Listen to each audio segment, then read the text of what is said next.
भने न्यूनतम शुल्कमा गुणस्तरीय शिक्षा, सुरक्षित तथा बाल मैत्री वातावरण बनाउने हामीहरूले प्रयास गरेका छौँ। यो त हाम्रो मजा हो त अनि यहाँ माथि हो माथि पो छ त्यो त हाम्रो मजा र उनीहरूको मजा बच्चाको मजा पनि चिन्दैन। स्याहार्नु पनि रेडी भइरहेछ साथीहरू है। लाग्छ यताबाट खै नानीको लुक आज प्यारेन्ट्स डेमा राईको ड्रेस लगाएर नेवारको ड्रेस पनि थियो यस्तो छ। यता हेर्नु त प्रार्थना कस्तो लाग्यो छ प्रार्थना? यता हेर न जानु ढिलो भइसक्यो अरे क्या। अनि प्रार्थना साई हो अनि आज चाहिँ आउटफिट प्रार्थनाको जुत्ता नाच्दाखेरि लाउने अनि राईको लेङ्गा यस्तो छ।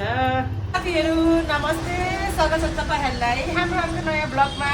साथीहरू आज चाहिँ प्रार्थना रेडी भएर स्कुलको प्रोग्राममा जाँदैछिन्। आज चाहिँ प्यारेन्ट्स डे हो, त्यही भएको कारणले गर्दाखेरि रेडी सेडी भएर मैले अब स्कुल पठाउँछु। अनि स्याहार्नु चाहिँ अघि गइसक्यो किनभने मलाई चाहिँ कपाल त्यो खोका बनाउनु आउँदैन थियो नि त।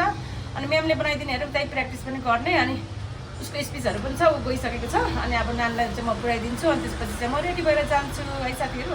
आजको बिहानीको भ्लग स्टार्ट गरिसकेको छु। आज चाहिँ प्रोग्राममा के हुन्छ हजुरलाई देखाउने छु। त्यो साथीहरू च्यानललाई सब्सक्राइब गर्नुभएको छ भने च्यानललाई सब्सक्राइब गरेर सपोर्ट चाहिँ गरिदिनु होला भन्न चाहन्छु भन्दै गाइस हाम्रो भिडियोलाई लाइक र सब्स्क्राइब गरिदिनुहोस् होला। मोबाइल ल्याइदिनु ल नानीलाई चाहिँ म छोडेर आउँछु। खै म्यामहरूलाई बुझाउनु पर्छ। आउने बेला भएको छैन, कति छिटो आएको छ क्या यो। आएको छ बच्चाहरू आउँछ घर अनि स्याहार्नु अगाडि आएर क्या यस्तो गरे आएको। जाऊ न साथी तिम्रो छैन होला आएको अनि कसले हेर्छ तिमीलाई? तिमी त फाङफुङ बनाइहाल्छौ नि त। टिस्यु पेपर किनेर ल्याऊ न। हामी चाहिँ अब लागेको साथीहरू है यतिखेर 11 बज्न आँटेछ त 11:30। अघि बहिनी नानीलाई 8 बजी पुऱ्याएको फेरि फर्काएर लिएर आएर राखेको नानी बिचको भयो। प्रोग्राम भइरहेको छ अनि म चाहिँ जाँदैछु तयार भएर यस्तो लाएर झात्रङ लाएर हिँड्दैछु है म चाहिँ। ल पर्खे बाटो काट्यो बाटो। नमस्ते, नो प्रब्लम। नमस्ते। यार कस्तो राम्रो।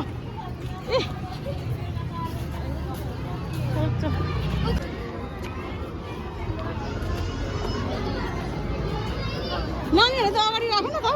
होसमा बसेको मन लाग्छ। किन नराखेको नानी? किन नराखेको तिमीलाई चाहिँ? ल हो थ्याङ्क यू।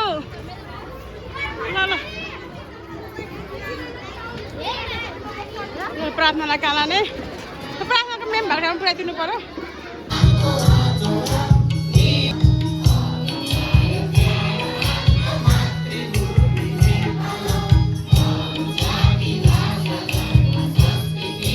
गर्नको लागि लगभग 10 महिना बाँकी छ। तर हामीले बाल मैत्री विद्यालयको प्रयास अगाडिदेखि नै थालनी गरेका छौँ र टोखा नगरपालिका मान्छेहरू त टन्नै घर नि हाम्रो पारी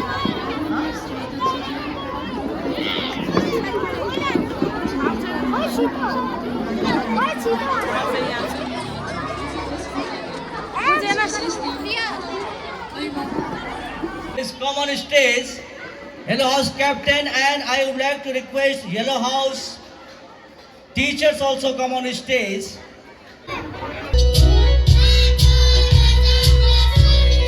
यस्तो भिडियो खिच्दै सिङ्गडा राम्रो छ यसको।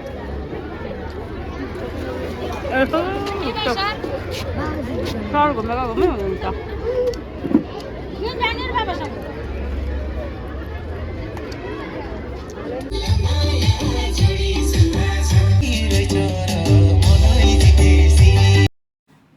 अनि साथीहरू यहाँ नानीहरूको नाच वेट गर्दै थिएँ। छोरी स्याहार्नु गरेर आयो, ठुलै छ सबैभन्दा एजले चाहिँ होइन, एजले चाहिँ सानो तर हाइट बडीले चाहिँ उसले चाहिँ हार्मोनले गर्दा बढेको कारणले गर्दा चाहिँ उसलाई लास्टमा राखिदिएछ। ओभरअल ऊ सबैमा स्मार्टै छ छोरी चाहिँ। यसै गरी रुङ्दा रुङ्दा बल्ल बल्ल बल्ल क्लास 1 को रोजको गाना आइपुगेको छ। यहाँ नातिनी नाच्दै हुनुहुन्छ।